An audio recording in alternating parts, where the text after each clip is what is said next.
Hola, ¿cómo están? Soy Andrés Romaña, esto es Libertad de Pensamiento. Hoy nos encontramos con un invitado muy especial, un reconocido periodista, analista político, quien es Juan Carlos Tafur.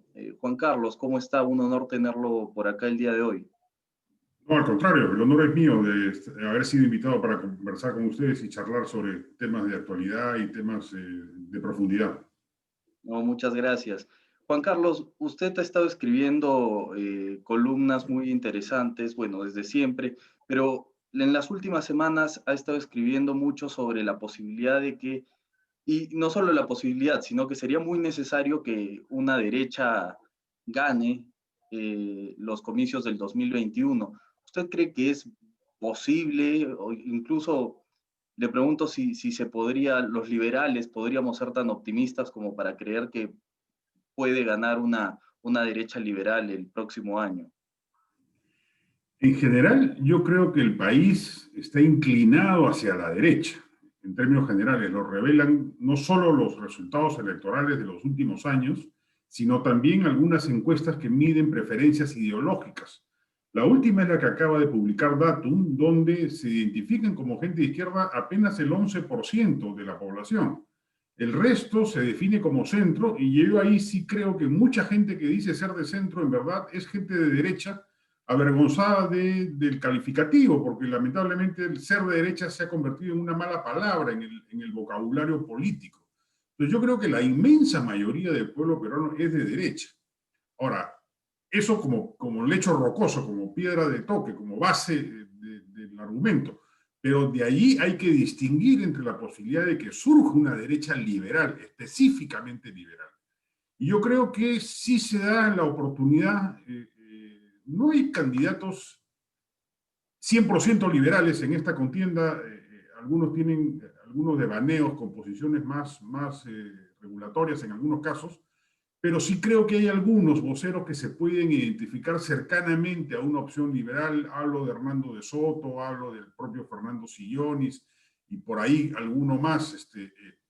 Y yo creo que la tormenta perfecta de crisis que estamos viviendo, crisis sanitaria, crisis económica, crisis social y eventualmente crisis política, resetea las tendencias preexistentes. Y en esa medida sí creo que, como pocas veces en la historia, cabe la posibilidad de que algún candidato liberal alcance un protagonismo electoral significativo. En otras circunstancias creo que sería muy difícil, pero en la actualidad sí creo que cabe esa posibilidad. Recordemos las elecciones de 1990, solo con crisis económica y solo con crisis política se produjo una pateada al tablero gigantesca, un antisistema absoluto, un outsider absolutamente disidente como Alberto Fujimori. Hoy, además de esas dos crisis, tenemos la sanitaria y la social. Entonces, en esa medida, creo que sí se abre un margen interesante para candidatos que en otras circunstancias quizás sería muy improbable que puedan ganar una elección. Claro, y no cree que, por ejemplo, uno ve las declaraciones de muchos políticos de izquierda o basta con entrar a Twitter y nota más una tendencia hacia la izquierda que culpa al neoliberalismo, como ellos le llaman, de que tengamos una crisis sanitaria, de que tengamos una crisis económica. Dicen que el modelo ya se agotó, que ya cumplió su función, que fueron 30 años y ya es momento de imitar lo que está sucediendo en Chile. ¿No creen que esas acusaciones están afectando a la derecha o al mismo modelo liberal? Mira, yo no creo felizmente, porque la izquierda tiene la puntería torcida, no se da cuenta, hierra en el blanco por ende, porque se equivoca garrafalmente. Primero, que lamentablemente la izquierda peruana, a diferencia de otras izquierdas globales, mantiene una fobia a la economía de mercado y una fobia a la evidencia empírica que la aparta de cualquier estrategia viable de gobernabilidad. La izquierda peruana es garantía de ineficiencia, por eso cada vez que llega al poder fracasa, porque no tiene conceptos de gestión pública en base a evidencia de mercado. la izquierda peruana es antieconomía de mercado y no se da cuenta que podría merecer, a partir de la economía de mercado, de criterios para establecer políticas sociales o políticas de izquierda mucho más potentes de las que se pueden sostener en una política estatista o en una política populista. O sea, yo creo que admitir la economía de mercado podría ser un instrumento valiosísimo para quienes quieren ser reformistas en un país como el Perú. Claro, porque además muchos de esos izquierdistas normalmente ponen de ejemplo a países nórdicos, ¿no? Ponen a Suecia o a Dinamarca. Pero si uno ve, por ejemplo, el ranking de libertad económica de Heritage, esos países son los que más libertad económica tienen. Y es más, casi Exacto. fracasan, casi quiebran en los 90 por el excesivo gasto público y tuvieron que liberalizar su economía. Y me parece muy interesante porque sí se nota que hay en la izquierda prácticamente un estancamiento en los años 80, 70, pero por ejemplo el otro día tuvimos, bueno, no el otro día, ya hace unos meses, tuvimos a Richard Arce y fue muy grato porque él es de izquierda, pero tiene una visión más de una izquierda moderna, me sorprendió y de verdad no he vuelto a escuchar a un izquierdista que tenga esa posición. Pero cuando la izquierda critica al modelo neoliberal y critica a lo que ha implementado Fujimori, ¿acaso el Perú, usted Juan Carlos nos podrá decir, el Perú se podría decir que es un país liberal o no?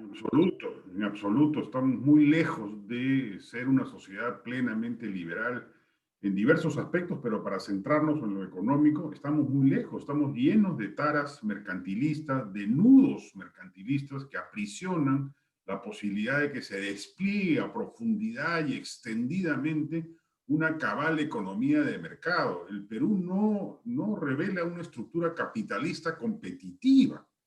Al contrario, es una estructura capitalista, mercantilista, con algunos bolsones competitivos, que son los que le han permitido el desarrollo económico de los últimos años. O sea, ha sido a pesar del estado mercantilista que aún sufrimos, que los pocos bolsones capitalistas de economía de mercado que existen en el país han logrado las cifras de prosperidad que el Perú tiene.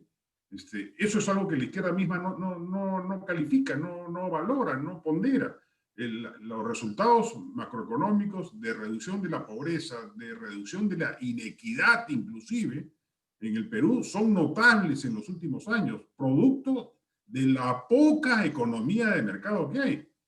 Imaginémonos lo que el Perú sería si es que hubiese una cabal economía de mercado, un capitalismo competitivo a plenitud, una dinámica capitalista o productiva liberada de las ataduras regulatorias que un Estado como el del Perú genera. O sea, yo creo que ahí lo que ha fracasado es el modelo del Estado regulatorio, que sigue aprisionando a las fuerzas productivas capitalistas, no el neoliberalismo, el liberalismo. Al contrario, el liberalismo es una apuesta aún no jugada en el Perú.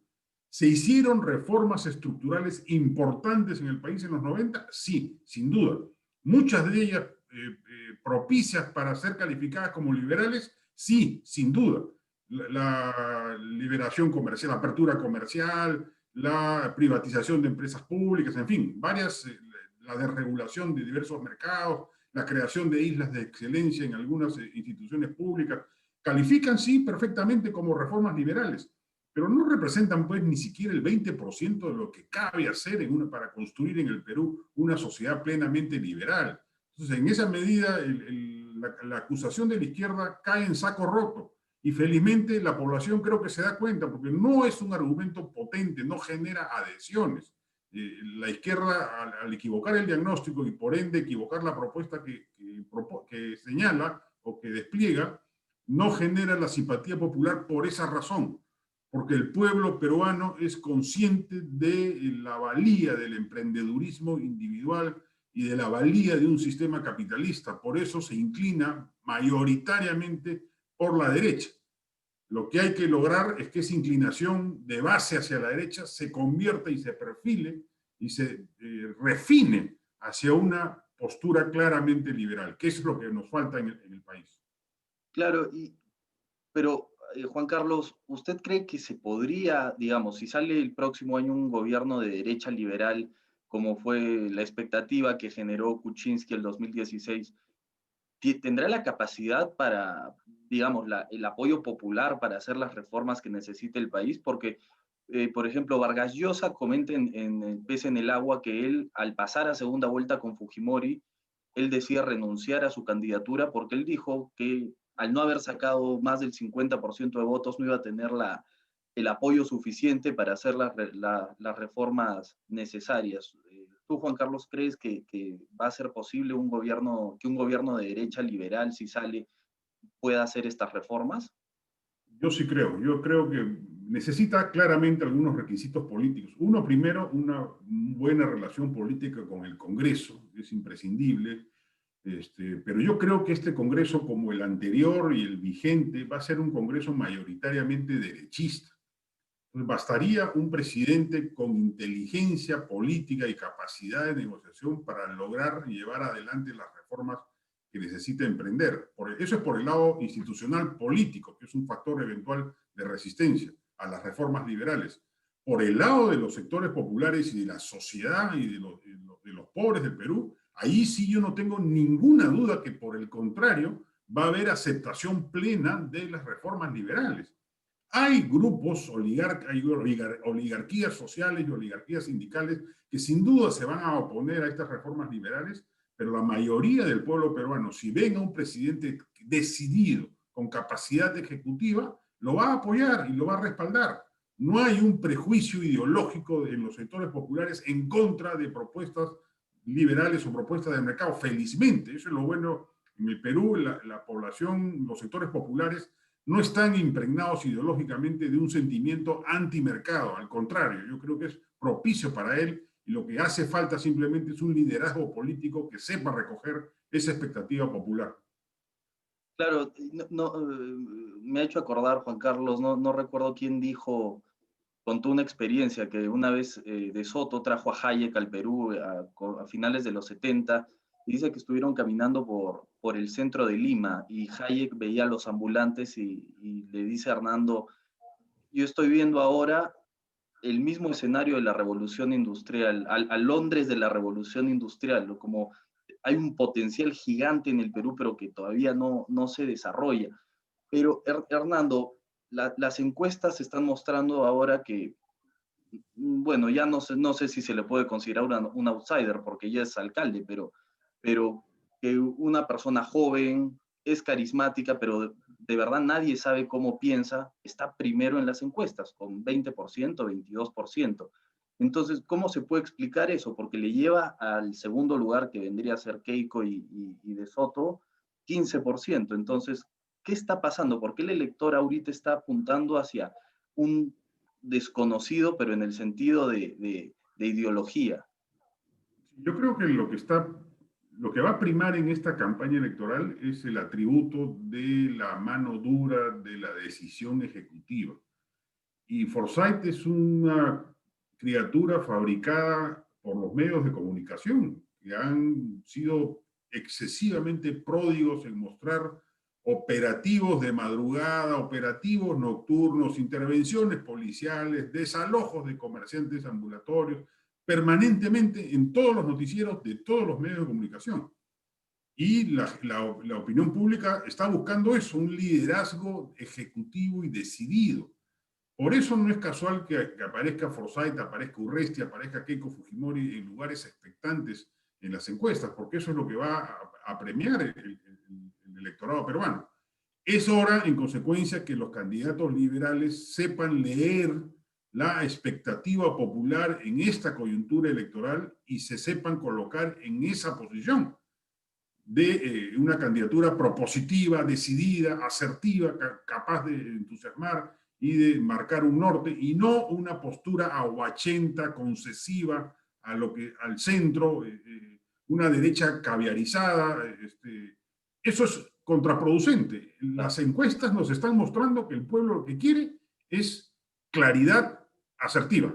Yo creo que Forsyth no es eso, pero sí creo que lo representa, representa eso en este momento y por eso tiene esa adhesión popular.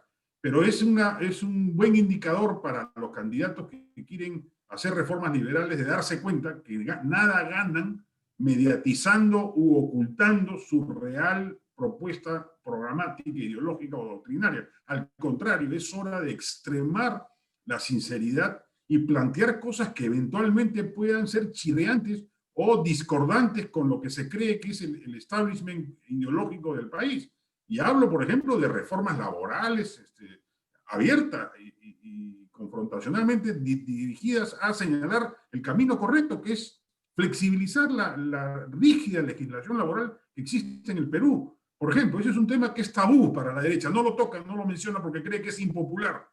Yo creo que al contrario, si se habla con claridad y la coyuntura es precisa para eso, van a cosechar mejores réditos en esta campaña que si mediatizan ese tipo de posturas, ¿no? Claro, porque ahí se le estaría hablando a más del 70% de la población que es informal, que gana menos Exacto. del sueldo mínimo o incluso a veces gana más en el sector informal, pero que no tiene derechos laborales, no tiene vacaciones, ETS, no tiene absolutamente nada. Y por ejemplo, en Suiza no hay sueldo mínimo o en Singapur tampoco hay sueldo mínimo y son países muy exitosos. Eh, pero, Juan Carlos, ¿no crees que puede haber un Otro, riesgo? otro tema, por ejemplo, que es álgido. Hay que privatizar Sedapal y hay que privatizar Petroperú. Y hay que decirlo, pero nadie se atreve. No, que Sedapal no, porque como traslada agua de 3 regiones, es políticamente combustible y la transmisión eléctrica pasa por 45 regiones y nadie se falta por eso. Entonces, no tiene sentido de mediatizar argumentos ideológicos, al contrario, yo creo que la coyuntura crítica en la que estamos, por la que estamos pasando por las crisis mencionadas, la tormenta perfecta de crisis que tenemos, nos da la oportunidad valiosa de poder desplegar una campaña ideológica clara, asertiva, sin ningún tapujo. Ojalá los candidatos cercanos a una postura liberal entiendan eso, se den cuenta que esa es la expectativa popular y en esa medida puedan cosechar una mejor performance en esta campaña, ¿no? Claro, y totalmente de acuerdo. Por ejemplo, yo soy de Arequipa y acá las empresas públicas de agua y de luz son un desastre. Al menos en Lima alguien pone un tweet o un post en redes sociales y en 2 minutos la prensa lo hace viral y se corrige este tipo de abusos o de errores. En cambio, en provincias es todos los días y no, de verdad no hay a quien quejarse. Entonces, es una cosa de locos. Pero Juan Carlos, ¿no crees que podría suceder lo que le pasó a Vargas Llosa, que el otro lado le cree una campaña de miedo al candidato o candidata liberal de derecha que pueda surgir y la gente por miedo termine votando por un Fujimori? Yo creo que no, de hecho, bueno, de arranque, de hecho, esta campaña va a ser una campaña sui generis en el Perú. No va a haber publicidad porque está prohibida, no va a haber mítines por la pandemia, no va a haber visitas a mercados ni a plazas. Básicamente se va a centrar en medios de comunicación y en redes sociales. Y en medios de comunicación, lamentablemente, se premia la alaraca, la payasada, el gesto efectista, etcétera. Y en redes sociales reina la desinformación y las fake news. En esa medida va a ser una campaña muy distorsionada por ambas estructuras de transmisión ideológica, como son los medios de comunicación y las redes sociales. Pero eso va a afectar a todos en general. No siento que particularmente las propuestas de una derecha liberal van a ser víctimas de caricaturización extrema por parte de sus adversarios. O sea, sin duda lo van a hacer, pero eso va a afectar a todos en general por la naturaleza o estructura de esta contienda electoral. Pero depende también ya ahí que la derecha liberal sea pues un poquito más, que tenga un poco más de calle, ¿no? Que aprenda a hacer campañas y aprenda a responder con argumentos y con contracampañas si tienen al frente una estructura de difamación o de distorsión de sus propias propuestas. Pero peor sería que por miedo a eso oculten argumentos que creen ellos que pueden ser combustibles o controvertidos. Eso sería para mí peor en esta coyuntura porque eso el pueblo sí lo castigaría de inmediato, porque rápidamente se va a dar cuenta pues que hay impostura, hay falsedad en el candidato que está ocultando sus reales propuestas para el país, ¿no? Claro. Y Juan Carlos, de verdad Y esto, en el peor de los casos, Andrés, veremos un candidato liberal derrotado dignamente. claro. habiendo asentado como semilla en una campaña electoral, que es una gran amplificación de la realidad y la discusión y el debate ideológico, algunas ideas fuerzas que pueden ir calando paulatinamente en la opinión pública, ¿no? Claro, que fue lo que pasó a partir del 87, que se protestó Claro. contra la estatización de la banca. Juan Carlos, estos años, ya de verdad ni siquiera es meses, ya son años, han sido muy, muy turbulentos en el Perú, en la política peruana, escándalos de corrupción, reformas. Eh, ¿Tú qué presidente crees que va a quedar de este periodo, ¿no? O sea, porque yo noto, por ejemplo, que a la gente le gusta un presidente ya más confrontacional, más mano dura, como tú bien lo has dicho. ¿No crees que eso puede llegar a ser peligroso, que se cree un nuevo modelo, una nueva forma de gobernar? Sí, sí, eso es cierto. Ahora, son los riesgos de la política contemporánea también, ¿ah? Y por ende no es un problema exclusivo del Perú, es un problema que se extiende a democracias inclusive desarrolladas. Yo creo que esa es parte de la nueva política, la política contemporánea, para definirla de alguna manera, que así como hay filosofía contemporánea o arte contemporáneo con características distintas a las precedentes, también ocurre lo mismo en la política, partidos debilitados, franquicias electorales, cosa de lo cual yo particularmente no me lamento. Yo creo que la estructura leninista de los partidos correspondía a otra época. Hoy estamos en una época distinta y se requieren partidos mucho más flexibles, más elásticos respecto de ataduras ideológicas y demás. Pero eso no quita o no evita la posibilidad de que surja un gobierno con un programa claro y definido. Por el contrario, permite, creo yo, en mayor medida esa posibilidad. En esa medida, yo no me preocuparía tanto por el advenimiento de un gobierno pues absolutamente bizarro. Yo no lo creo. O sea, siempre es un riesgo en el país, pero no veo pues ni a un Chávez, ni a un supermercantilista, digamos, llegando al poder. No creo. Mi mayor temor es que surja un candidato mediocre como los que hemos tenido en los últimos años. Y la mediocridad del centro, como le he definido yo, un gobierno, otra vez un gobierno de centro mediocre, ahí sí nos llevaría en la próxima elección a la aparición, a mi juicio, inminente de un populismo desatado, sea de derecha o sea de izquierda. El país ya no aguanta 5 años más de centrismo mediocre. Esa para mí es la mejor conclusión. Ya la transición ha demostrado, fracasó.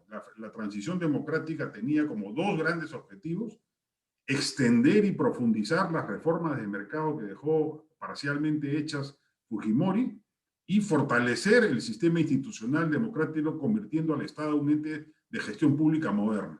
Ninguna de las dos las ha podido hacer. El país no aguanta 5 años más de lo mismo. Salvo Alan García, que hay que reconocerle ello, que en su gobierno atizó las fuerzas productivas y logró tasas de crecimiento y de reducción de la pobreza importantes. El resto de los gobernantes de la transición hicieron algunas reformas, es verdad.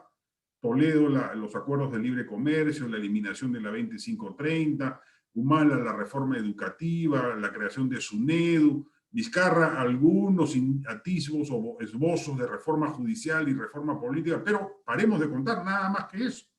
Pero salvo ese periodo de Alan García, los índices de libertad económica, los índices de fortalecimiento capitalista del Perú se ralentizaron. Ese modelo, ese esquema del cual Vizcarra es quizás su mejor símbolo en estos momentos, ya no tiene periodo de vigencia, ya expiró. Sería terrible que el país, por una u otra circunstancia, termine votando por un candidato que represente más de lo mismo. Yo creo, en esa medida ratifico mi impresión y mi deseo de que surja un candidato de una derecha liberal exitoso, fuerte y que lleve a cabo las reformas que el Perú necesita en los siguientes 5 años. Claro, porque además parece que hay varios candidatos, por ejemplo, Julio Guzmán, que se dice centro republicano. Nadie sabe qué es un centro republicano, pero bueno, él está ahí. Y parece que hay una tendencia, y como bien tú dices, errónea, de quererse pegar al centro, ¿no? Como que los extremos son malos y o sea, no tiene mucho sentido, sobre todo en un país que siempre está bien polarizado, ¿no? Decirse de centro es suicidio político prácticamente. Pero, Sí, se ha creado el axioma electoral de que se gana por el centro, que se sube al carro del poder por el centro. Luego se gobierna por la izquierda, por la derecha, pero que se sube por el centro. Puede haber sido cierto en los procesos electorales anteriores, pero yo creo que hoy la situación de crisis global que afrontamos, repito, sanitaria, económica, política, social, va a hacer que el electorado ya no busque posiciones necesariamente moderadas, sino más bien posiciones claras, diáfanas, contundentes, asertivas. Y en esa medida, los que creen que migrando al centro tienen parte del ticket del triunfo ya comprado, se pueden equivocar garrafalmente, ¿no? claro, y Juan Carlos, como te decía, estos años de verdad han sido catastróficos para el Perú, una inestabilidad política gigantesca, y definitivamente sin estabilidad política no se puede crecer, ¿no? O sea, el Perú ha estado creciendo, pero no gracias a los políticos, sino a pesar de los políticos. ¿Tú Claro. cuáles crees que tienen que ser las principales reformas políticas para llegar a ser un país al menos un poco más estable, donde haya más seguridad jurídica, o al menos en el que uno tenga la certeza de que en la madrugada el Congreso no va a votar para expropiar tu empresa o cosas así, ¿no? ¿Cuáles crees que son esas reformas? Yo creo que hay reformas institucionales aún pendientes de llevar a cabo, reformas políticas, reformas judiciales, pero creo honestamente que en este momento lo que el electorado, el ciudadano exige o demanda en mayor medida es una reforma del Estado, del gestor público, de la administración pública. Yo digo solamente, si en el Perú pudiésemos ser capaces de brindar salud pública decente, ganaríamos cuotas de gobernabilidad y de paz social impresionantes. Son cerca de 4 millones de personas que todos los años tienen contacto, uno o varios, con los sistemas de salud pública, una posta, un hospital, en fin, y reciben un trato indigno, propio de ciudadanos de quinta categoría, de ilegales dentro de su propio país. Entonces, los gobernantes nunca han entendido que una buena salud pública, una buena educación pública serían factores de gobernabilidad política inmensos. En esa medida yo creo que, si bien las reformas institucionales, políticas, judiciales son importantes, yo creo que más relevante en términos de gobernabilidad es reformar un Estado destruido, que no sirve para nada, mediocre, anquilosado, gigantesco. Hay que modernizarlo, construir un Estado moderno. Esa reforma para mí es en este momento la madre de todas las reformas. ¿Y qué se necesita? ¿Solo voluntad política o se va a necesitar, no sé, más apoyo popular? Porque son reformas difíciles, porque es Sí, son reestructurar, reformas muy difíciles, es requieren pelearse una con labor de... sindicatos también, Sí, sobre sí, todo sí, en el sí, tema de claro. educación. Entonces, ¿qué se va a necesitar para hacer eso? O sea, ¿qué necesitaría el próximo presidente o ministro o Sí. ministra de salud para hacer eso? O educación. Ahí va a tener que librar varias batallas. El tema de los sindicatos, las oligarquías sindicales que existen no solo en el sector de educación, en el sector de salud son peores, porque encima no es un solo sindicato, por lo menos en educación es fácil de negociar, en salud son como 50 o más, con los cuales hay que negociar una serie de términos. Pero allí yo creo que la capacidad ejecutiva del gobernante va a primar mucho, ¿no? Yo creo que la prueba de carácter va a ser importante en esta campaña electoral. Yo sí creo que va a haber necesidad de romper huevos para hacer tortillas, sin duda. Y la reforma del Estado va a exigir una capacidad, precisión de cirujano, pero voluntad de martillero. Eso es lo que se necesita. Claro. Yo creo que hay que tener claridad, hay que ser muy preciso para no equivocarse, pero hay que saber que una vez que se empieza no se puede detener la operación. Yo creo que esos dos factores podrían hacer que en el Perú empiecen a cambiar algunos términos. Es verdad que es un proceso para el cual hay que tener paciencia. Como alguna vez decía Eduardo Darayán, no se puede importar Dinamarca de la noche a la mañana, digamos. No podemos construir un Estado de cómo funcionan los Estados en los países nórdicos o europeos de la noche a la mañana. Es un proceso largo, trabajoso, dificultoso.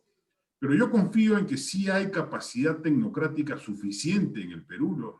La gente de tu edad, de tu generación, que ha podido perfeccionarse, estudiar y capacitarse para la gestión pública es inmensa.